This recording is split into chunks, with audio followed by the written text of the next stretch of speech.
안녕하세요. 자유유튜브더 자윤입니다. 오늘은 국제유가 폭등, 시장에선 어떤 일이 일어날까? 유가 상승의 논란 시장, 대안은 무엇일까? 라는 제목으로 이야기를 한번 해볼까 합니다. 최근 국제유가가 계속해서 상승하더니 결국에는 80달러를 돌파했습니다. 그러면서 시장에서 굉장한 우려가 나오면서 시장이 크게 흔들리는 모습을 보이고 있는데요. 예전에는 유가가 상승해야 된다 이런 이야기가 계속 나왔었는데 이제는 유가가 상승하는 거 너무 많이 상승했다. 더 이상 오르면 안 된다. 이런 이야기들이 나오고 있습니다. 그렇다면 왜 이렇게 상황이 달라진 걸까요? 우리가 그 이유를 생각해 보고 그리고 이런 상황 속에서도 어떤 분야에 투자를 하면은 좋을지 여기에 대해서 한번 생각해 보는 시간 가져보도록 하겠습니다. 국제 유가가 폭등하고 있다. 어떤 일이 벌어질 것인가 이것을 한번 생각해 봐야 됩니다. 자, 지금 현재 공급 병목으로 인한 인플레이션 압력이 지속되고 있습니다. 자, 이 와중에 국제 유가까지 폭등하면서 인플레이션 압력은 더욱더 높아지고 있는데요. 자, WTI 기준으로 현재 80.52달러를 찍으면서 80달러를 넘어섰습니다. 자, 그러면서 인플레이션 우려가 급격히 증가했는데 특히 유류 수요가 많은 겨울이 다가오면서 그리고 추운 겨울이 다가온다면 국제유가 100달러 갈 수도 있다 이런 주장까지 나오고 있습니다. 자, 어쨌든 지금 현재 유가는 계속해서 오를 만한 여지가 많다는 겁니다. 자, 그런데 왜 이렇게 국제유가에 관심을 가지는 걸까요? 사실 투자자로서 유가의 방향을 가늠해 보는 건 매우 중요하다고 할 수 있는데 국제유가, 경제에 매우 중요하기 때문이겠죠. 왜 그러면은 국제유가가 경제에 중요하냐? 바로 국제유가는 물가에 미치는 영향이 크기 때문입니다. 너무 낮아도 안 되고 너무 높아도 안 되고 적정선을 유지해 주는 거 그게 중요하죠.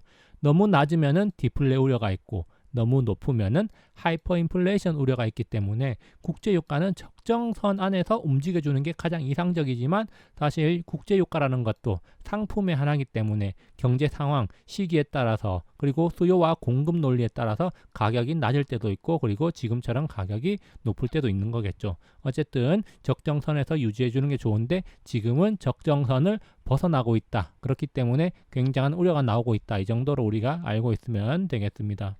자, 그렇다면은 우리가 유가, 왜 시장은 두려워하냐? 자, 이것을 생각해 봐야 되는데요. 자, 기름값, 그냥 우리가 흔히 생각할 때 주유소 기름 오르겠네. 이런 정도가 아니라는 겁니다. 자, 국제 유가가 상승하게 되면 기본적으로 운송 비용이 상승합니다. 자, 우리가 자동차를 이용할 때 기름값 오르는 거, 그것과 연관이 있겠죠. 그 외에도 각종 물류 비용이 상승하게 되겠죠. 자, 그리고 더 중요한 것은 각종 공산품 가격이 오를 수가 있다는 겁니다. 자, 웬만한 공산품들은 화학 제품으로 만들어지기 때문에 국제 유가가 상승하면 재료비 상승으로 인해서 비용 상승 요인이 된다는 겁니다. 자, 물가를 높이는 원인 중에 다양한 요소가 있지만 그 중에서 가장 큰 영향을 미치는 것 중 하나가 바로 재료비 상승입니다. 자, 생산자 물가 상승인데요. 생산자 물가라는 것은 인건비가 상승하는 것 그리고 원재료가 상승하는 것이 있는데 경제 순환에 있어서 생산자 물가가 상승해서 인플레이션이 발생하는 것을 그리 긍정적으로 보지는 않습니다. 긍정적으로 보는 측면은 수요가 증가해서 물가가 상승하는 수요견인 인플레이션을 가장 좋은 걸로 보고 있는데 그런데 지금 시장에서 나타나고 있는 것은 나쁜 인플레이션이다 이렇게 볼 수가 있기 때문에 시장이 굉장히 우려를 하는 거죠. 자, 이렇게 비용이 상승하게 되면 강한 인플레이션이 발생하게 된다는 겁니다. 자, 그러면 기름으로 만드는 게 뭐가 있나요? 라고 궁금해 하실 분들이 있을 것 같아서 여기 제가 표를 한번 가져와 봤습니다. 자, 기름으로 만드는 게 뭐가 있냐? 바로 합성수지 플라스틱 가공산업. 자, 각종 플라스틱 제품이 만들어지고요. 그리고 자, 섬유 산업에도 기름이 이용됩니다. 그래서 각종 의류, 가방, 모자 같은 거 전부 기름으로 만들고요. 그리고 고무산업, 신발, 장갑, 타이어 이런 거 다 기름으로 만들고 자, 그리고 기타 화학 제품 만드는데 알약, 샴푸 등 각종 위생용품들도 기름으로 만들어진다는 겁니다. 생각보다 많은 것들이 기름으로 만들어지고 있기 때문에 유가 상승은 우리 일상생활에 굉장히 큰 파급력을 미칠 수가 있다는 거죠. 자, 그래서 유가 상승은 결국 인플레이션 유발 요인이 되고 지금 현재 상황 인플레이션 압력을 높이고 있다는 겁니다. 자, 그러면 지금 현재 가장 큰 문제는 뭐냐? 강한 인플레이션 때문에 안 그래도 불안한 시장인데 불안한 시장입니다. 자, 강한 인플레이션 때문에 왜 불안하냐? 지금 제대로 된 공급이 못 되는 상황에서 물가가 올라가고 있는데, 자, 이런 현상들이 추후에 소비 위축 우려로 이어질 수가 있기 때문이겠죠. 자, 그래서 지금 강한 인플레이션은 일시적인 현상이다라고 이야기를 하면서 시장을 달래는 그런 모습들이 자주 나오고 있는데, 자, 시장은 현재 인플레이션율이 낮아지기를 바라고 있습니다. 자, 그런데 그게 지금 쉽게 나타나고 있지 않다는 거죠. 자, 이런 상황 속에서 설상가상으로 지금 유가 폭등까지 나타나고 있다는 겁니다. 자, 인플레이션이 낮아지기보다는 앞으로 더욱 강하게 나타날 가능성이 높아진 상황이라는 겁니다. 자, 그래서 앞으로 강한 인플레이션 경향은 쉽사리 가라앉지 않을 가능성이 높다 이렇게 생각할 수 있고, 시장은 그런 면을 굉장히 우려하고 있고, 자, 이런 현상이 지속된다면은 공급 병목 현상 속에서 소비 위축 우려가 나타나면서 자칫 경제가 제대로 회복하지 못하고 다시 불황기로 접어드는 게 아니냐, 이런 우려가 나오고 있다는 겁니다. 물론 자, 앞으로 공급 병목 현상이 어떻게 해결될 것인지 그런 것들을 지켜봐야 되겠지만, 자, 시장에서 지금 가정하고 있는 최악의 상황은 그런 상황이라는 거죠. 자, 그러면은 자, 최근 20년 동안 어느 정도 수준의 유가가 가장 긍정적이었나? 바로 50에서 80달러 사이가 경제의 가장 좋은 가격 수준이었다 이렇게 볼 수가 있습니다. 과거에 2004년에서부터 2008년까지 글로벌 호황 시기에 보면은 50에서 80달러 사이에 머물 때 가장 큰 호황을 누렸고요. 그러다가 80달러를 넘어서서 150달러까지 치솟을 때 버블의 정점에 이르렀고 결국에는 폭락의 수순으로 갔습니다. 자, 이때 금융위기가 터졌고요. 그리고 금융위기 이후에 다시 경제가 회복될 때도 보면은 50에서 80달러 사이에 유가가 머물 때 경제가 완만하게 회복되다가 80달러를 넘어서서 또 100달러를 찍을 무렵에 유럽 경제 위기가 찾아오면서 시장이 또 한 차례 무너진 바 있고요. 그리고 우리나라 시장 2016년도부터 2018년 사이에 있었던 반디 장세 때 보면 우리나라 수출 호조를 이룰 때가 있었는데, 자, 이때도 보면 유가 수준이 50달러 내외를 왔다 갔다 하다가 2017년도에는 50에서 80달러 사이를 왔다 갔다 했다는 거 확인할 수 있습니다. 그러다가 경제가 침체 기로로 조금 들어서면서 유가가 떨어졌고, 자, 팬데믹을 맞이하면서 마이너스 유가까지 간 바가 있다는 거 우리가 여기 차트를 통해서 확인할 수 있습니다. 자, 그리고 그 이후로 지금 꾸준히 유가가 상승하면서 이제 막 80달러를 돌파했다는 겁니다.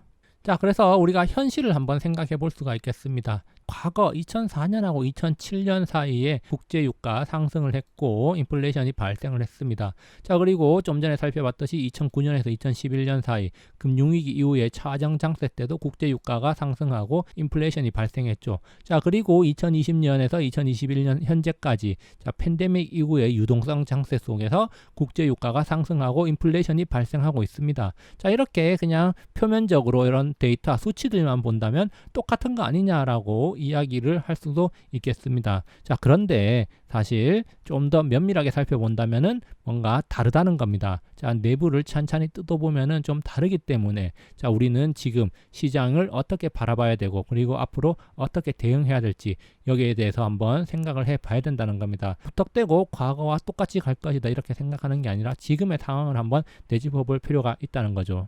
자, 그래서 지금과 그때가 다른 것은 무엇인가? 과거 두 시기와 다른 것을 한번 생각해 본다면 어떤 것이 있을까요? 인플레이션 발생을 위해서 국제 유가가 올라가는 것 중요하다. 자, 이것은 공통점입니다. 자, 그렇지만 지금은 공급 병목 현상으로 인해서 강한 인플레이션 발생 우려가 나타나고 있는 상황입니다. 그런데 이 와중에 국제 유가가 강하게 상승하면서 불난집에 기름을 붓고 있는 격이죠. 지금 공급 병목 현상으로 인해서 빨리 공급 병목 현상이 해소돼서 인플레이션율이 낮아지기를 시장이 바라고 있는데 국제 유가가 상승하면서 이것을 지금 가로막고 상승 압력을 높이고 있다는 겁니다. 그런데 어떻게 보면은 자, 궁금해할 수도 있을 겁니다. 공급 병목, 즉 낮은 공장 가동률, 그리고 탄소 중립으로 인해서 화석 연료 사용이 줄어들고 있는데 국제 유가는 왜 오르는 걸까요?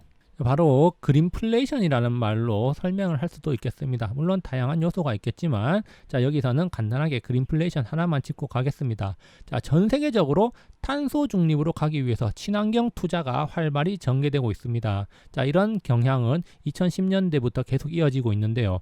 자, 특히 최근에 더욱더 강하게 가고 있다는 거 우리 모두 잘 알고 있습니다. 자, 그러면서 상대적으로 화석 연료 산업에 대한 투자가 감소하고 있고 특히 미국 같은 경우에는 바이든 정부가 들어선 이후에 석유 기업들이 석유 산업에 투자하는 것을 막고 있고 석유 기업들도 오히려 친환경 산업에 많이 투자를 한다는 겁니다. 자, 이렇게 투자 감소로 인해서 에너지 생산 여력이 줄어들었다는 거죠. 자, 그런데 에너지 수요는 지금 어떻습니까? 과거보다 증가했습니다. 자, 우리 주변을 둘러보십시오. 지금 우리는 얼마나 많은 에너지를 사용하고 있습니까? 나날이 1인당 에너지 사용량은 증가하고 있다는 거죠. 자, 그렇기 때문에 이 화석 연료 사용 감소로 인해서 줄어든 부분을 친환경 에너지가 채워야 된다는 겁니다. 그런데 이 친환경 에너지 인프라가 지금 완벽하게 갖춰진 게 아니기 때문에 역부족하다는 거죠. 지금 굉장히 과도기적이기 때문에 친환경 에너지로 채울 수 있는 부분이 매우 기복이 심하고 부족하다는 겁니다. 자, 그러니까 또 이 친환경 에너지가 채우지 못하는 부분을 화석 연료를 이용해서 채워 넣어야 되는데,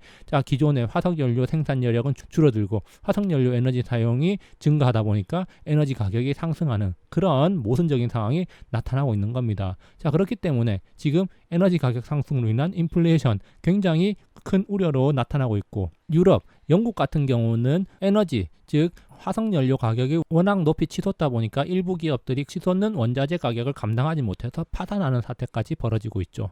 자, 그렇다면은 유가 폭등 상황, 누가 과연 수혜를 볼 수 있을까? 이것을 한번 생각해 봐야 됩니다. 변화된 산업의 구조를 생각해 보면은 돈이 보일지도 모릅니다. 자, 국제 유가 상승에 따른 수혜. 자, 이것은 뭐 누구나 생각할 수 있을 겁니다. 바로 정유 에너지 기업들의 이익이 증가하면서 국제 유가 상승의 수혜를 받을 수가 있을 겁니다. 특히 정유 기업 같은 경우 현재 싱가포르 정제 마진이 6달러까지 올라갔다고 합니다. 자, 그런데 싱가포르 정제 마진 가격 1년 반 전 작년 3월경에는 0.1달러에 불과했다는 점을 생각해 본다면 굉장히 많이 올라갔죠. 그렇기 때문에 마진 상승 여력이 충분하고 이익이 증가할 걸 예상을 할 수가 있고요. 자, 그리고 국제 유가가 이렇게 상승하게 되면 또 친환경 에너지 기업에 대한 관심이 높아집니다. 국제 유가 가격 상승으로 인해서 친환경 투자 수요가 증가할 것이고, 지금 친환경 에너지가 모자란다, 신재생 에너지가 모자란다. 그렇기 때문에 더욱더 투자를 증가해서 이 생산량을 늘리려는 움직임이 나타날 것이기 때문이겠죠. 자, 그리고 이와 관련해서 에너지 인프라 관련 기업들도 수혜를 받을 수가 있을 겁니다. 친환경 에너지 기업, 친환경 인프라를 적극적으로 보급하고, 자, 생산량을 늘리기 위해서는 인프라를 늘린다는 거기 때문에 자, 안정적인 에너지 수급, 그린플레이션 방지를 위해서 투자가 많이 나타날 가능성이 있다는 겁니다. 자, 그리고 국제 유가 폭등, 그렇다면 과거와 다른 점은 어떤 모습이 될 수 있을까 한번 생각해 볼 수가 있겠는데요. 자, 과거에 국제 유가가 이렇게 상승할 때 중동 상류국들은 석유 관련 산업 인프라, 플랜트 건설을 증가시켰습니다. 그런데 지금은 어떻습니까? 대세는 탄소 중립이고 친환경으로 가고 있습니다. 그렇기 때문에 지금 중동 산유국들이 인프라, 플랜트 건설을 많이 하느냐? 그렇게 많이 하지 않는다는 거죠. 앞으로 탄소 중립은 가속화될 것이고, 미국에서도 오일을 계속 뽑아내고 있기 때문에 장기적으로 봤을 때 수익성이 안 나올 수도 있다, 이런 판단을 할 수가 있고, 특히 아랍에미리트나 사우디 같은 데는 미래 전략 산업으로 기름이 아니라 다른 쪽으로 국가 전략 산업을 키우고 있다는 점도 우리가 눈여겨볼 만한 점입니다. 자, 그래서 지금은 탄소 중립을 위해서 석유 시추, 해양 플랜트 건설 사업에 소극적인 모습을 띈다는 점이 과거와 다른 점이라고 할 수 있겠죠. 결론입니다. 국제 유가 폭등, 인플레 상승 압력을 높이는 요인입니다. 강한 인플레이션이 아닌 하이퍼 인플레이션 시대로의 진행도 우리가 염두에 볼 수가 있다는 겁니다. 물론 그 정도까지 심각한 수준까지는 가지 않을까라고 예상을 하지만, 자, 어쨌든 강한 인플레이션이 계속될 가능성은 높다는 거죠. 자, 그렇기 때문에 우리는 지금 현재 인플레이션 해지를 위한 방법을 한번 생각해 봐야 됩니다. 자, 그리고 시장에서는 지금 어떤 모습이 나타나고 있는가? 자, 정유화학기업 이익 증가 기대를 해볼 수가 있겠고요. 자, 그리고 또 한편으로는 친환경 인프라 기업에 대한 관심이 증가할 수도 있다. 이것들 한번 생각해 볼 필요가 있습니다. 즉, 에너지 수급 불안, 유가 상승은 친환경, 신재생 에너지에 대한 관심 증가 및 투자 증가로 연결될 수 있다는 점을 또 생각을 해야겠습니다. 과거에 2009년에서 2011년 사이 차화정장세 때 국제 유가가 치솟고 친환경에 대한 관심이 높아질 때 친환경 관련 기업들의 주가가 굉장히 많이 올라갔다는 점, 자, 지금도 비슷한 맥락에서 바라볼 수도 있을 것이다, 이렇게 생각해 볼 수가 있겠고요. 자, 그리고 또 한편으로는 자, 이번에 미국이 적극적으로 나서지 않고 있다는 점, 어쩌면은 중국 길들이기와도 연관된 것이 아닐까, 이런 생각을 개인적으로 하고 있습니다. 자, 석탄 가격 폭등, 그리고 중국의 전력난, 그리고 국제 유가 폭등으로 인한 부담 가중 등, 자, 중국이 어떻게 나올 것인지 이것도 우리가 면밀히 살펴볼 필요가 있겠습니다. 자, 여기까지 영상 감상해 주셔서 감사하고요. 항상 즐거운 하루 보내시기 바랍니다. 감사합니다.